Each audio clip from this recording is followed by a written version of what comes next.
धर्मशाला block अध्यक्ष पदरु इस्तीफा देले प्रभात कुमार बलवंत राय। जाजपुर जिला धर्मशाला ब्लॉक अध्यक्ष भावे प्रभात कुमार बलवंत राय दायित्व तुलाउथुवा बेले धर्मशाला राजनैतिक तिक्तता को दृष्टि रखी धर्मशाला पंचायत समितिर अध्यक्ष प्रभात कुमार बलवंत राय विरुद्ध में अनास्था भोटिंग हेबा पूर्व से निजे अध्यक्ष पदरु इस्तीफा देई बुधवार दिवा 2 घटिका समय ब्लॉक वीडियो को इस्तीफा पत्र देइथिबा सहित इस्तीफा देबा परे से निजे निजर प्रतिक्रिया प्रकाश करिसेंती। समस्त नमस्कार। मु धर्मशाला पंचायत समिति अध्यक्ष पदरु आज इस्तीफा देइछि। जो माने मते दुई थर निर्वाचित करैथिले मु ताको धन्यवाद दउछि। मते जो मो टाइम पीरियड मध्य धर्मशाला सबु बेले राज्य रे हो आम जिल्ला रे हो सबु बेले एक हेकि आसीछि। आजिका दिन रे आपण माने जानिथिबे पंचायत समिति भितरे मध्य आम पीआरआई मेंबर सुरक्षित नाहंती।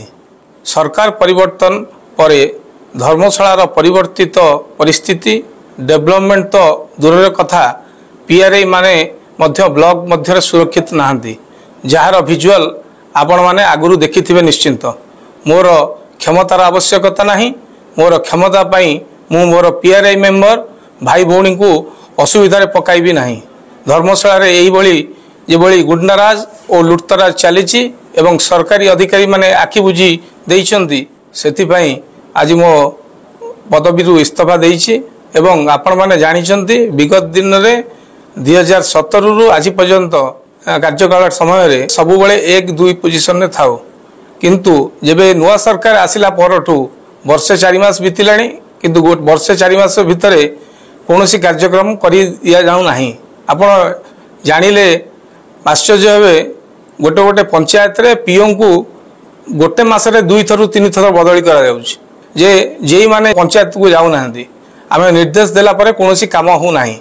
आजिका दिन रे जा होउछि आपण माने सोशल मीडिया माध्यम रे जानुथिबे जेउ बेले भाबे धमक दिया जाउछि कोउठी घरे पसी मारा मारिबा हेउ जीवन रे मारी दबा धमक हो कार घर भांगी दबा हो कोउठी माँ पुअर झगड़ा तो कोउठी बापा और पुअर कोउठी स्वामी स्त्री तो आउ कोउठी चाकरी नेबार बा बदली करिवार धमक कहार बेपार और ठिकादार बंद करिवार धमक मु केबे चाहिबी नाही कि मो पदवी पाई आम पीआरआई मेंबर भाई भौणी मानक तांको परिवार क्षति घटुची सेति पई मु आज मो अध्यक्ष पदरु इस्तीफा दउची।